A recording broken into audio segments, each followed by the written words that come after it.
The chaos continues on America's southern border, and the state of Texas thinks that they have a solution, at least in part.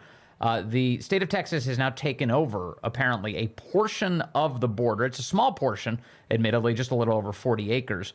But it's a park that the state has some control over. They've put the Texas National Guard there, and they've blocked the Border Patrol from entering the area. Remember, the Border Patrol has been cutting through the concertina wire that Texas has been assembling at the behest of the Department of Homeland Security.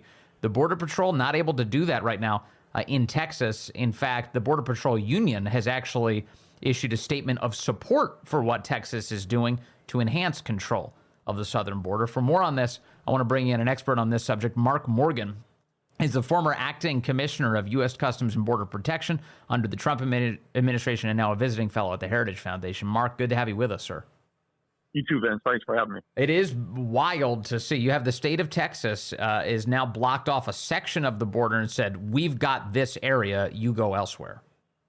Yeah, Vince, I think it's important to put some context here. Well, why are we here? Why is the state of Texas having to do this to begin with? That's an important question. And the answer is pretty straightforward. Since day one, this administration took the most secure border in our lifetime, and they intentionally unsecured it. They have abdicated their constitutional responsibility under Article 4, Section 4 of the Constitution to protect and defend all states from threats outside its borders. Any individual with a remote bit of intellectually honesty knows and sees the chaos and lawlessness at our border. Governor Abbott is trying to fill that void left by this administration's refusal to do their constitutional responsibility. And look, this is another step under Operation Lone Star, under the strategy of Texas, Governor Abbott, that the federal government should be doing. And it's pretty straightforward, kind of a part of a law enforcement strategy. And what they're doing right now, it's part of disruption and deterrence.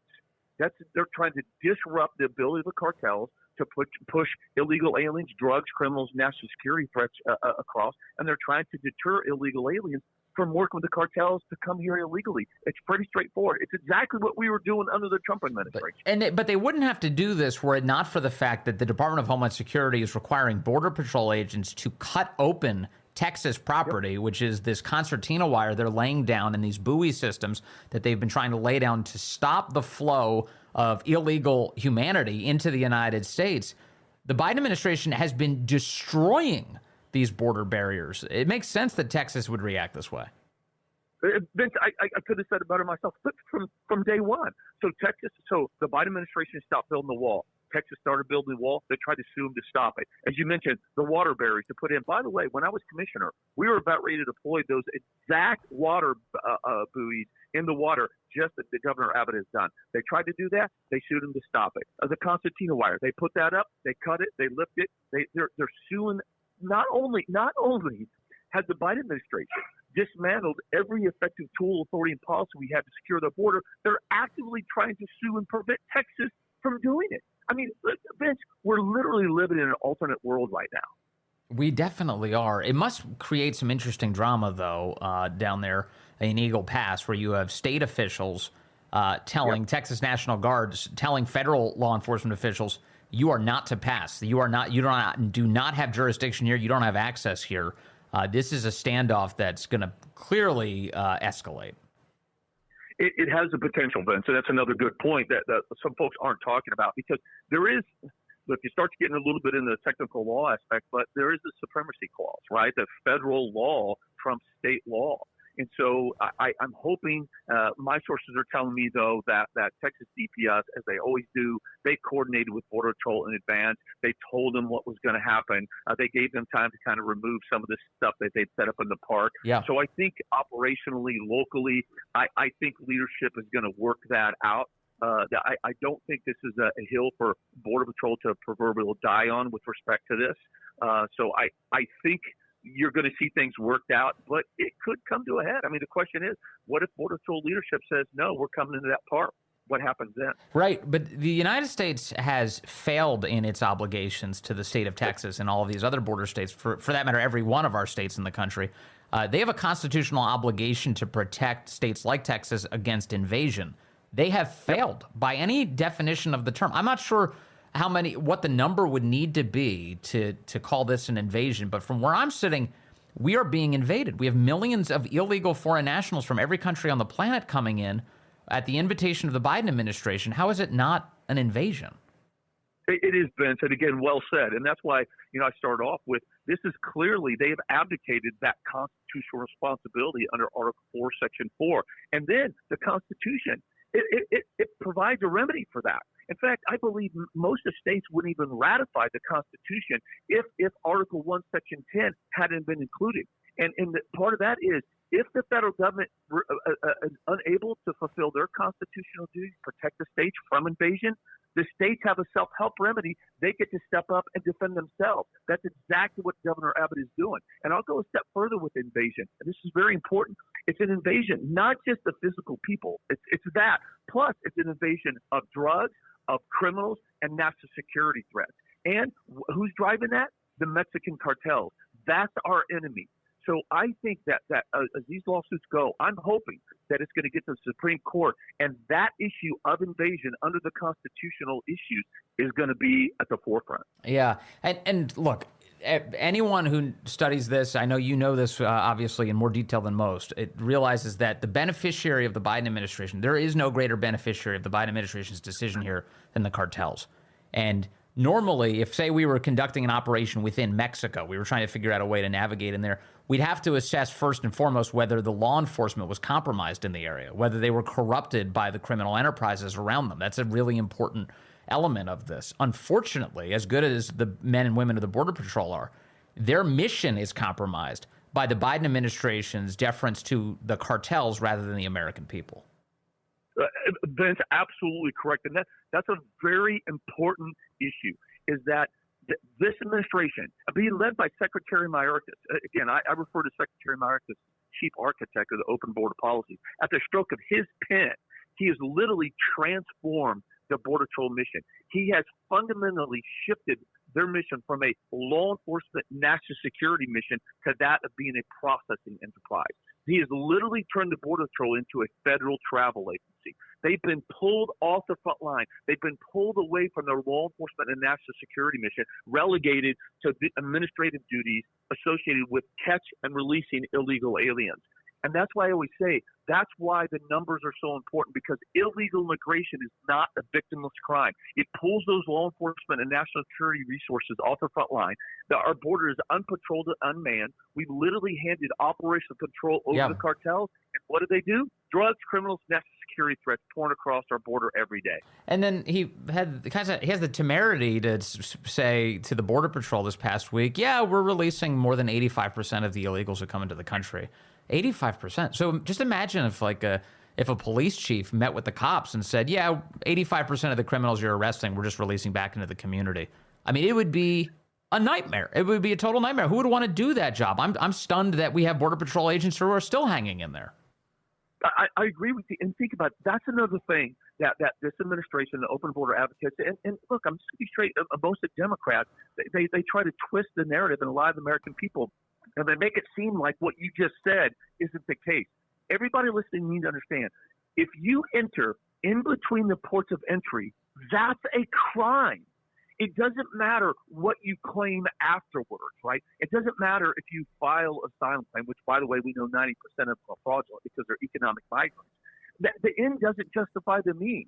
The physical act of entering in between the ports of entry is a crime. And we are not only are there zero consequences for committing this crime, but as you said, we're actually rewarding them. We're giving them everything that they want. We're releasing them into the interior of the United States. We're allowing them to be free from deportation. We're allowing them to work illegally. We're letting them send money home and bring family members. And then they feign, well, guys, we don't understand what's causing this invasion level of illegal immigrants. There's let's move to Congress now. I know there's some debate going on at the moment about what, if anything, they're going to do to rectify the problems at the border. Democrats clearly just want to accelerate more foreign nationals in, and some Republicans would like to actually see the border fixed. What do you make of the ongoing border negotiations in Congress? Look, I'm not. I'm skeptical right now with what I'm hearing. Unfortunately, what they're doing on the Senate side, they're doing it behind closed doors.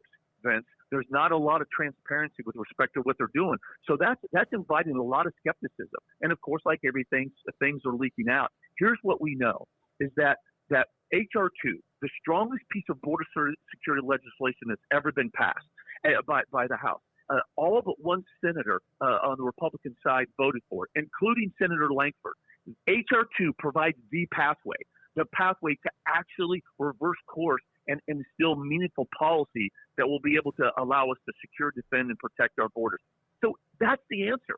But what we're hearing right now is on the Republican side, again, led by Senator Lankford, they're proactively working to water down what they just all voted on is the answer. In fact, Senator Lankford, what we're hearing right now is he's actually negotiating with Secretary Mayorkas. And why is that important, Vince? Because this week, as you know, the House under Chairman Mark Green began impeachment proceedings against Secretary Mayorkas, which I fully support. Meanwhile, Senator Lankford is actually asking Secretary Mayorkas advice on how to fix the crisis while the House is impeaching him. I mean, that's literally like asking the arsonist to help you with the strategy to put out the fire. It doesn't make any sense. Oh man, you took the analogy right out of my mouth. That's exactly right. I was thinking that's insane to me because Mayorkas is the one. I mean, there are a million reasons why he deserves to be impeached, but one of them, one of the big ones, is he came out outright and said that illegally immigrating to the country is not a basis for being deported. Well, you're violating the law. It's crystal clear what the law is. That is the basis for being deported, illegally immigrating into the country. And Mayorkas said no. Right. You're right. We can keep going on. I'll just mention a couple of more, right? Just real quick.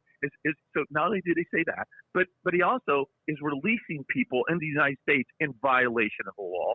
He's actually utilizing parole unlawfully, and he has the past 36 months. There's been over 1.8 million known gotaways, yet he, under oath, has told Congress and the American people that our borders are secure. I mean, every aspect, he's abdicated every ounce of his oath, his abuse of his authority, and he's overseen the worst border security disaster in our lifetime that's unleashed a tidal wave of criminals, drugs, and national security threats pouring in our country every single day. It is interesting. It is interesting, though. I'm looking at some Democrats that, to the extent that they can, raise a defense, they're like, well, don't attack Mayorkas. Mayorkas is just executing the policies of the Biden administration. You can't impeach a man for following the policies of the president, which makes me say, okay, fine, impeach Biden for it then. If that's the claim you want to make, then Biden deserves to be impeached for that alone. If that's the litmus test, then I agree with you 100%. But here's the issue, because look, I was Commissioner of Customs and Border Protection, the largest law enforcement organization in the United States. You have, at every level of that, you have your own fiduciary responsibilities. And if I believe that the administration, like when I served President Trump, if I believed any order that he was giving me was unlawful, was against the laws enacted by Congress, I had actual responsibility to refuse to support that, right? Number one. So like you said, and look, Secretary Mayorkas, he's done things literally at the stroke of his pen. He's enacted policies, like you said, that he has directed the men and women under his care to not enforce the law. He has told ICE, I don't care, even if you run across somebody that's in the country illegally, if they don't fall within the parameters that Secretary Mayorkas enacted, that whether they've been convicted of a violent felony or they're known suspected terrorists, ICE is nope, let them stay. Yeah. That came at the end of Secretary Mayorkas' pen, as well as lying to Congress. Well, there's plenty there that he did. There's a lot there. And you've reminded me of one last thing that I'd like to hit with you, which is, these Democrat mayors across the country who are complaining about the overwhelmed status of their cities. There's so many migrants, they say, here in our city. We need more federal resources. If they really cared about this, they would stop being sanctuary cities, and they would tell ICE when they had illegal immigrants in custody. They are not doing that, are they, Mark Morgan? Boom. Vince, this is why I love coming on with you. I couldn't have said it better myself. And let's keep in mind, There's some good and some bad here, right? So finally, look, I'm glad that the Democratic mayors are standing up, and because what's happening is they're finally admitting with respect to and acknowledging the chaos and lawlessness at our borders, right? So that's a good thing, and it's keeping the discussion. That's why you see polls where Biden is upside down by 70% with respect to what he's doing at the border. But here's where it all falls apart, as you're enumerating is it's the solution. They're not actually asking for the Biden administration to reverse course on its open border policy to actually get law enforcement back on the front line to take our border away from the cartels. They're just asking for more U.S. taxpayer money to manage the crisis and threats after they're already in the country. Mark Morgan, as always, really appreciate our conversations and all of your wisdom on this subject. Thank you, sir. Good to talk to you today. Have a great weekend. You too. Thanks, Ben.